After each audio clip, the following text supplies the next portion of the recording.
One of the most perplexing concepts of the Christian faith to non-Christians is the Christian view of suffering. The idea that suffering is redemptive and the road to salvation. Even for many Christians, the belief that suffering can be good for you is hard to accept. To help us achieve a better understanding of the role of suffering in the spiritual life of Christians, I visited Metropolitan Anthony of the Russian Orthodox Church in England. Whenever we move from this concern about men onto concerns about things, we make things, it may be ideals, ideologies, world outlooks, into an idol, and there is no idol that doesn't claim blood. And blood is always human blood. It will always be men and women and children who will have to pay the cost of it. Metropolitan Anthony, a convert to Christianity, began his professional life as a medical doctor in France. He served with the French army during the Second World War, and is a man not unfamiliar with suffering. In their service. Is the notion that suffering is redemptive unique to the Christian faith? Well, for one thing, in itself, suffering is not redemptive. Suffering is redemptive only if it is connected with love, and when the suffering is a result of giving one's life or giving something of oneself. In itself, suffering as such may be a curse and a hell without any issue out of it. But I think that, this being said, it is true that suffering, when endured in the name of love, for the sake of love, ultimately for the sake of God and of men, in a personal way, is redemptive. And I think it is only in Christianity that it has all this fullness, because I believe that only in Christianity has history and the physical world a complete significance. Do you think the Church has always made this clear? Well, St. Paul, I think, made it extremely clear when he said that if we do not suffer the right way, we suffer in vain. And also in the Epistle to the Corinthians, when he speaks of love and says that even if I gave my body to be burnt, but had no love, it would be vain and empty. I think it is the love that gives meaning to the suffering. Otherwise, it's a purely physical event. And what? It's just that I have a feeling that many people have missed that particular point, and that they feel they can reach salvation through suffering. I think you are right. I think lots of people miss this point and many other points indeed in the gospel and in life in general, because it's much easier to work out a world outlook in which enduring suffering is meaningful than to say to endure suffering is nothing if I do not love. And loving is infinitely more difficult than enduring. Enduring is a passive state. Once suffering is inflicted, it takes courage, determination to undergo it, while to love does not mean undergo. It means volunteer. It means take upon oneself. It means give what is not claimed. And that is a much more difficult thing. But I suppose there are people, though, that seem to relish suffering. Perhaps they suffer from inferiority complexes or from guilt or some reason. Of course. But then that is not religion, even less Christianity. It's on the verge of mental disorder. sadism, masochism, the sort of nursing of the sense of guilt and of remorse, of course exist among Christians as well as among others. But this is pathology.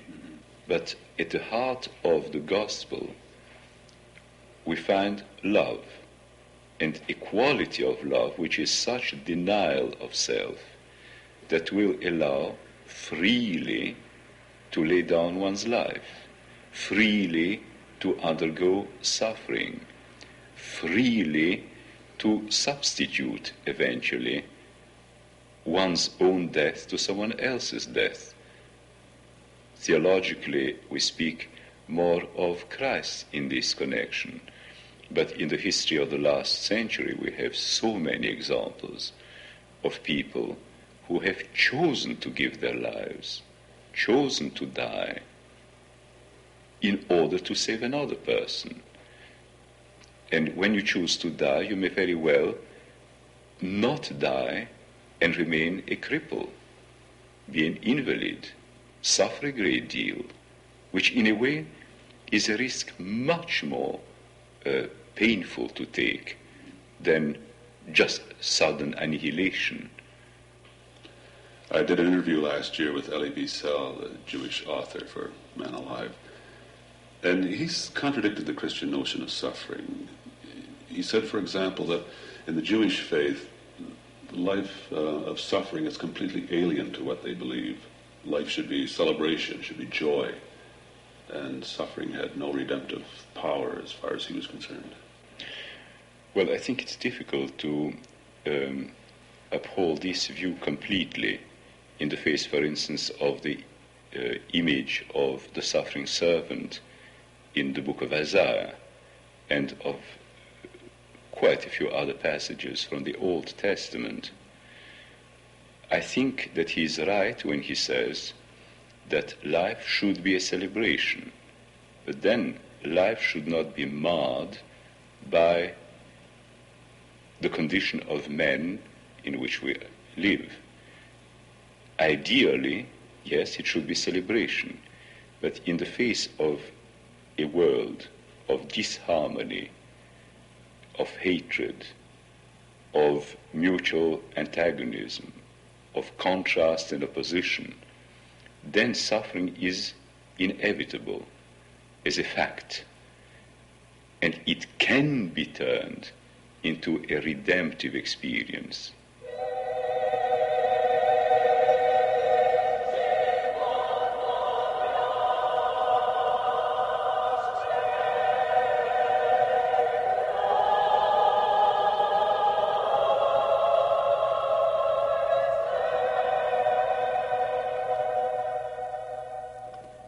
Archbishop, I'd like to find out a little bit about your early life. What was your early family life like? Any indication then that you would become a priest? No, none. I spent my early childhood in Russia and Persia because that's where my father served. And then with the immigration, we came to the West, and I was brought up as a boarder in a most ordinary school. I wasn't a believer then in the sense that, owing to circumstances, I had had no contact either with the gospel or Christ in a personal way, or even less perhaps with the church. And to all intents and purposes, I was an unbeliever as far as believing is concerned, and very anti-church as far as going to church is concerned. When did you become a Christian? When I was about 15. I was then a member of a youth organization, and it was religious on the fringe, as it were, because it was part of being a Russian.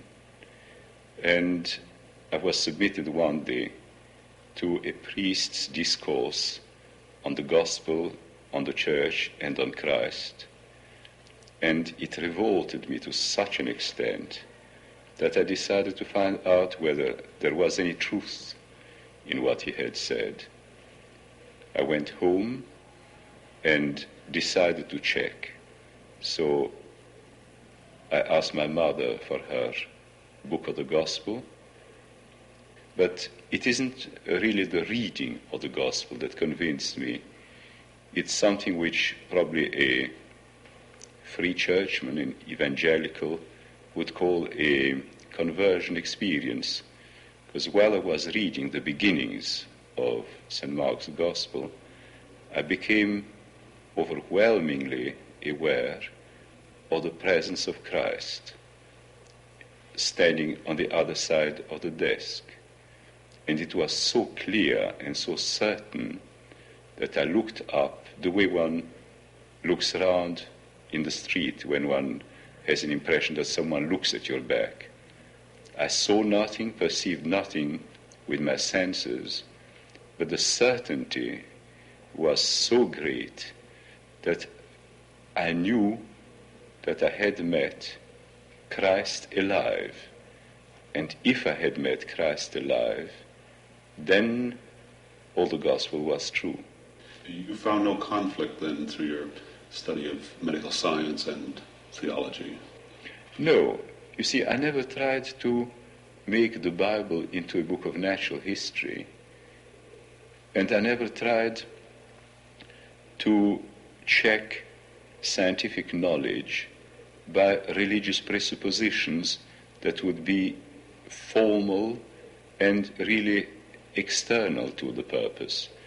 I always felt that even if we cannot always see the way in which things link, the knowledge of the world in which we live is theology, the knowledge of God and of his works, that a priori they cannot conflict, and that if one has intellectual and moral integrity, one must follow each line in its own rights.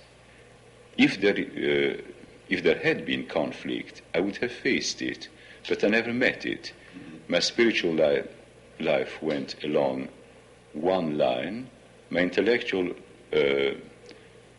life only enriched what I knew of God and of his world. And perhaps was I too simple, but it never, both never conflicted with one another. Do you think God wants us to suffer?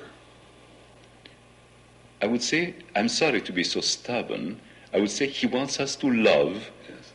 not to suffer. But suffering is always inherent to love in a world which is disharmonious, ugly, violent, aggressive, and so forth. He does not want to suffer. He wants us to love. Yet, he warns us, love means death. A shedding of blood, heart blood or physical blood. So death is at the center of suffering. Well, death is the full measure of it. Death is really, with its sharpness and its finality, the test of your readiness to love. I feel that the great mistake which a Christian can make, and I say Christian because there is a background of faith attached to my statement, is to allow himself to think and consequently to feel that with the death of the person, things have come to an end. If we really believe what is our Christian faith, that God is a God of the living, that for him and in him everyone is alive, that there is a future which is eternity, then the death of the person is a moment, tragic, painful, of separation. I wouldn't say more tragic or more painful than the separation which occurs as a result of an iron curtain or a closed frontier or the gates of a prison. But anyhow, a separation. But with the difference that if a person is truly alive in God, and so are you, there is a present and a future and not only a past. And instead of rehearsing the past to make the present more dark, one should face the present, which is a transitory separation, in the expectation of a future meeting. And not simply as wishful thinking, but as an active preparation for it. Because in terms of love, which I have been using perhaps too much, in terms of love, if you have loved truly a person, if this life has been meaningful to you, the rest of your life can be marked by the life of the person that is now in God's keeping. You may be on earth a continuation of all that was good and praiseworthy in the life of this person. You may be the undoing of all the wrong there was in the life of this person. So that this person in a way can continue to have a destiny on earth, because a day will come when, thanks to you, what had been begun by this person will have been fulfilled, and what had been done amiss might have been put right. And that is an active participation in the eternal destiny. And on the other hand, where our treasure is, our heart is. And if we truly and earnestly believe that this person is alive, that we will meet, the death of a beloved person makes us already now citizen of the age to come. Not, again, only in wishful thinking, but really. You're quoted as saying, in a way, despair is at the center of things, if only we are prepared to go through it. Yes. What do you mean by that? Well, I mean really that very often people try to remain this side of despair by fooling themselves, by sayings like, this will not happen to me. Or when we speak to friends, don't worry, God will never allow that to happen. Which is perfectly untrue, because it happens to you and it will happen to your friend, perhaps inevitably, perhaps with a certain amount of probability. Well, we must be prepared to go to the very bottom of our despair, of the awareness that I can do nothing about the situation. No one of my friends can help me in any possible way. And when you have discovered this, the only thing that remains for a believer is to say, yet there is God, and He's the only one who can help. But at this point, despair in a way must remain untouched, because we do not expect God to put things right, and I'm using this in inverted commas, that is, to undo the tragedy or to change things, but to do something not to the events, but to us, so that things may be what they are.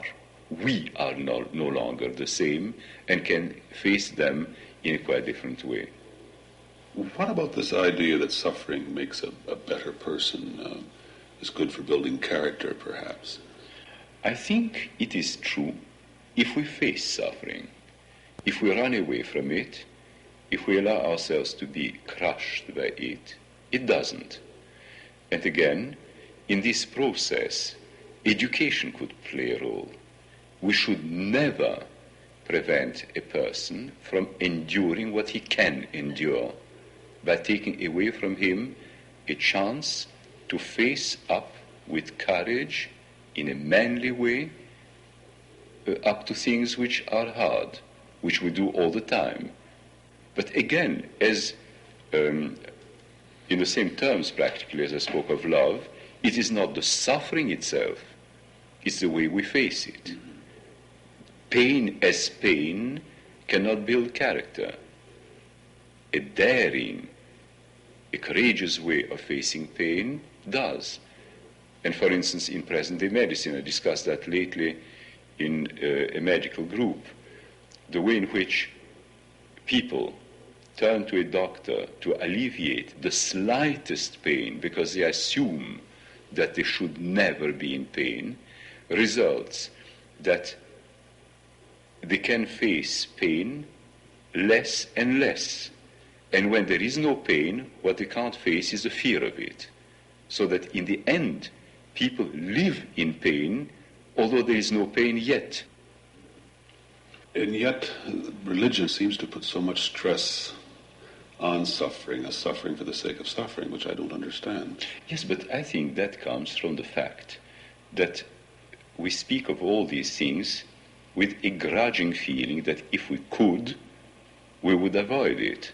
When you love someone, you don't mind walking 2 miles rather than 1. If, say, a mother has got a sick child, she sits throughout the night and she doesn't feel virtuous. She couldn't help it. If she has a nurse to do the same, the nurse does it at times with an effort and without any pleasure. The same is true about carrying one another's burdens. And the heaviest burden, perhaps, is the peculiar personality which one has got to carry, one's own or someone else's. If you love the person, it's no exertion. It may be completely sacrificial. It may be as good as shedding your blood. But you don't do that grudgingly, and you don't speak of suffering, you speak of love. And I think that when Christians or non-Christians begin to speak so insistently on suffering, they are indirectly saying, I haven't got enough love to do it with joy. It is not celebration, it's pain. Well, the very possibility one may have to give one's life, one's energies, one's concern for another is celebration in itself, even when it involves physical or pain or moral anguish. The greatest example of suffering for Christians is Jesus on the cross. What is it about Jesus that has sustained our interest for so long, more than other messiahs? Well, I think 2 things. The fact that he was truly the Messiah, which speaks for itself, as it were. You know, the way in which there is inner convincingness in things true.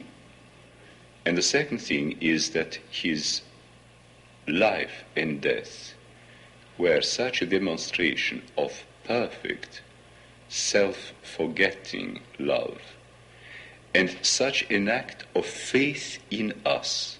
I think both are essential. On the one hand, we see in him an incredible depth of love. As he puts it, no one is taking my life from me. I give it freely. And this is something which very few would do.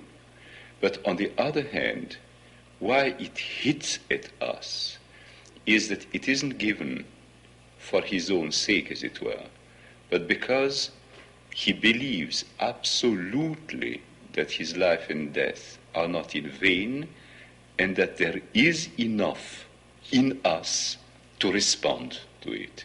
This faith of God in us, demonstrated by the life and death of Jesus, is something that always grips me. What is the relevancy of Calvary today? Well, leaving aside the objective relevance, the fact that God became man, the fact that he lived and taught with both the authority of God and the perfection of man, the fact that his death was a supreme act of love and intercession that carries weight in that sense.